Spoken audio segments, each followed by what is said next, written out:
Welcome back to News Talk, 16 now after the hour. Coming up for you, Prince George's County's top prosecutor, Angela Also Brooks, joins us in studio. We hope you'll stay forward. We hope you'll stick around for that. Right now, though, let's get back to our analysis of the second GOP presidential debate. Your calls included. With us here in the studio, Kevin Cirilli, reporter for The Hill, Eleanor Clift of the Daily Beast, Roger Simon of Politico. We'll go to the phones momentarily. So Sherry in Woodbridge, stay on the line.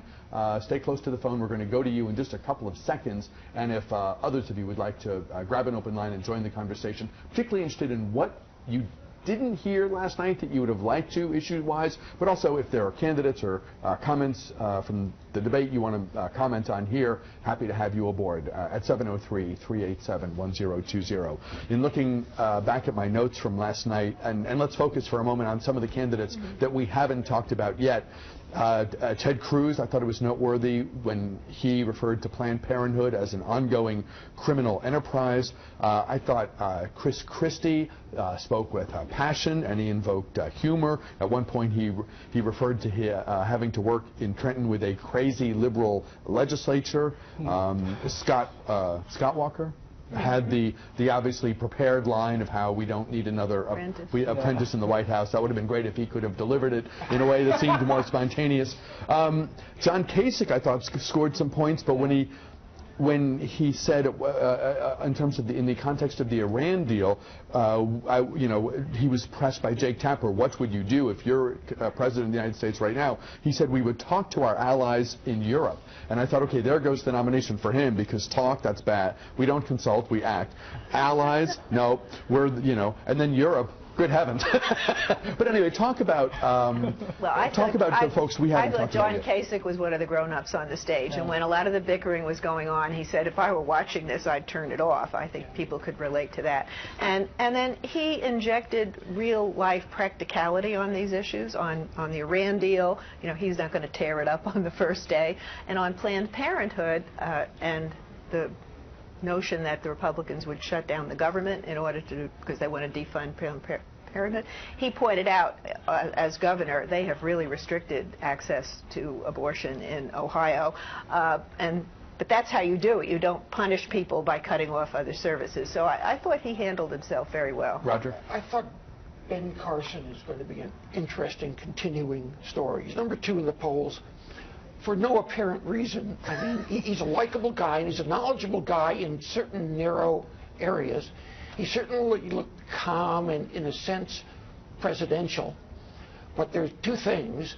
He really doesn't know a lot about foreign affairs or some other issues that are crucial to the future of this country. And secondly, to be frank, we can be frank, can't we? To be frank, is the Republican Party really ready to nominate an African American in 2016? Interesting. Absolutely. Are they going to give up their Southern conservative base by doing so? I don't think they are. There are lots of reasons to do well in the presidential field short of actually winning. And Ben Carson, I think, will continue to be an influential, inspirational figure, which is really what he does, even in the context of the I have great respect for my esteemed colleague, or former colleague, Roger. But I just want to make a quick point here. The diversity that was on that stage last night in 15 candidates, there is no clearer contrast than the lack of diversity that is on the stage of the Democratic coronation that we're watching taking place. And essentially there is an opening now for Vice President Joe Biden because of the establishment of the Democratic Party trying to stifle debate. But the larger point that I would make, and I would just quickly, if you look at from a policy standpoint, where I think Americans are starting to see through, is Federal Reserve Chairwoman Janet Yellen in just a couple of hours is getting ready to announce arguably the most significant policy decision about interest rates since the 2008 economic collapse. I don't think there was nearly enough time spent on substantive economic issues. But the question was, is the Republican Party ready to nominate Ben Carson? He's a theocrat. He doesn't believe in evolution. Has the party really gone that far to the right? They may love him in Iowa. So I would answer that question no, for a variety of reasons. To the phones, line 1, Sherry in Woodbridge, thanks for waiting, and thanks for watching. Go ahead, you're on the air. Yes, hello. Yes, I have a comment. I don't think they spoke enough about the tax issues. The rich are getting richer, the poor are getting poorer, and the middle class is becoming irrelevant. And also about the Black Lives Matter issues.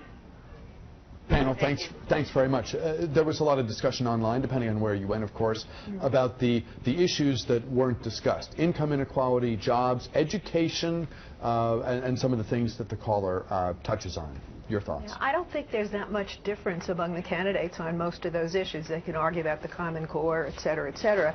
On taxes and Donald Trump's declaration that the hedge fund guys are making out like bandits, and I think Jeb Bush has adopted that position. So I think Trump has managed to introduce that issue among the Republicans. I don't know that it would have been there otherwise. But, you know, on domestic issues, I mean, they're all for guns, they're all against abortion. I don't know where you go on domestic issues. I think we do need more discussion, but in a 3-hour debate, you can't fit everything in. Go ahead, Roger. You could place a 100% tax on hedge fund managers. You could seize all their monies and properties. It would not make a dent in the federal deficit. You know, there was that would make us feel good. There was very little discussion of any true financial matters. The interest rates I expected to come up didn't come up. Why? Because some candidates simply can't talk about them, but other candidates, you know, they've been trained to say, you know, you're going to get 5 minutes, you're going to get 4 minutes. Hit your punchy lines. Don't get bogged down in the discussion of real stuff. From a staging perspective, I liked this debate because, number one, I thought Jake Tapper did a great job, and we're not talking about him nearly as much as we would if he had made flubs or bombed or whatever.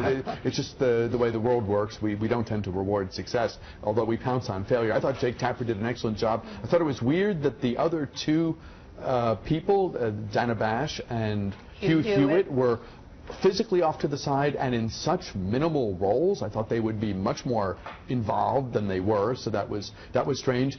And the whole thing of, well, let's you two fight, that can be stagey and false, but it was more of a debate than the first one. I mean, you had much more, you know, you say X and you disagree with that. Can the two of you explain to the audience why you have this policy disagreement? Again, it can be a little hokey or whatever, but it does make the encounter more of a debate and less what the Fox thing was, which was a simultaneous appearance, right? I mean, do you all thoughts on that? Yeah, I think there's been a lot of criticism this morning of the way CNN handled it, but I think given the circumstances and given their intentions, they wanted to get these candidates engaging with each other. And at one point, Carly Fiorina said this is going to go on long enough that all our sort of our flaws and our personas will be revealed in due time. And last night did a lot of that, so I thought it was a good debate.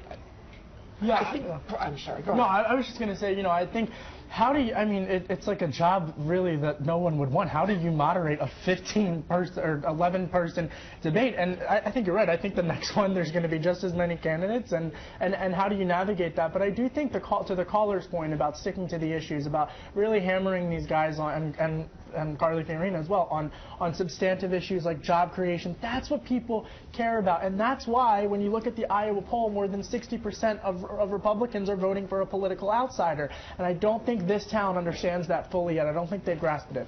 But we're still at the point in the debates of poking the candidates with sticks. You know, getting them to react. He said this about you. What are you saying about him? It's not irrelevant. It's good TV. I enjoyed listening to it and watching it. But I think as the debates wear on, and I think it's going to happen in the next one, the candidates are more and more going to say, look, I didn't come here to attack my colleagues. I came here to talk about the issues. Let's talk about the issues. I don't care what the moderator asks. Let's get back to real stuff. And to your point from a moment ago, Eleanor, I think even though this is chiefly about winnowing the GOP field, so the audience, of course, is Republican voters, particularly in the early states, but even into the next tier, in the Super Tuesday, however long this thing goes on. This is about Republican values, Republican candidates, and Republican voters. We're at such a high level of interest broadly, there's an opportunity to talk to some of the people who won't be voting in the primaries, but who will be casting ballots in November 2016. So even if there's agreement on the stage about the issues, I think it's still important to touch on in some of the broader issues that people in general are concerned about, just to signal that you get it, even if it's not a contrast point. Right. With the folks Trump's on stage. attack on Carly Fiorina's appearance was a huge opening for her to reach out beyond the Republican base to women everywhere, and she's succeeded at doing that. There was talk going in that this was a make or break night for some of the people staggering along in single digits. To some of the people who were trailing badly going in, and then had an underperformance to only make matters worse, are there some people who are on life support now? Yes. I think for some of the Senate candidates in particular, I think are really going to have to weigh what type of influence do they want to have. I think they view, quite frankly, the next couple of weeks with regards to the budget battle as the last hurrah, so to speak. But what's so weird about this election is that they're all funded by these super PACs that have all of this money that, I mean, we're going to have a situation where you could have a different winner in Iowa, in New Hampshire, in South Carolina. It's going to be one heck of a Super Tuesday, and there really is no impetus for any of these names, known commodities, to get out right now, because no one has any idea who's going to win. Any Republican strategist who you talk to, if they're honest and off the record and they're not giving you the stuff that they're paid to say, is going to tell you that they have no clue who's going to win this thing. So Rick Perry is already out. Would it surprise either of you if someone else said, this ain't happening, I'm out too? You mean before the Iowa caucus? No, I was thinking more near term. I think the next guy who goes out probably, except for the hopeless candidates, is Scott Walker. If he doesn't do well in Iowa, Okay, neighboring state, who's hopeless? First or second? Who might not see the first of the year? He's gone out. Jindal, I mean, he had some great lines. He got some ink. Jindal ain't going to win this thing.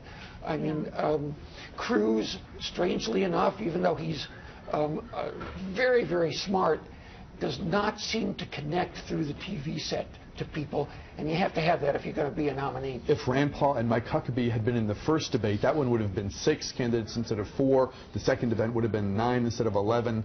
In hindsight, which is always perfect, right. I think that's a better arrangement. Yeah, except it looks like we're going to winnow down the kiddie table before we shrink the main table. Lindsey Graham is losing in South Carolina, his home state. Now, I don't think he's spending a lot of money, so he can stay in just to get his points, and he was the star of the secondary debate, for whatever that's worth. Eleanor Clift, Roger Simon, Kevin Cirilli, thank you both. Thank you all three for a great conversation. Great having you in today. We appreciate very much your time. Headlines are next, and how long does this great weather last? We'll find out straight ahead. Then we talk with Prince George's County's top prosecutor, State's Attorney Angela Alsobrooks.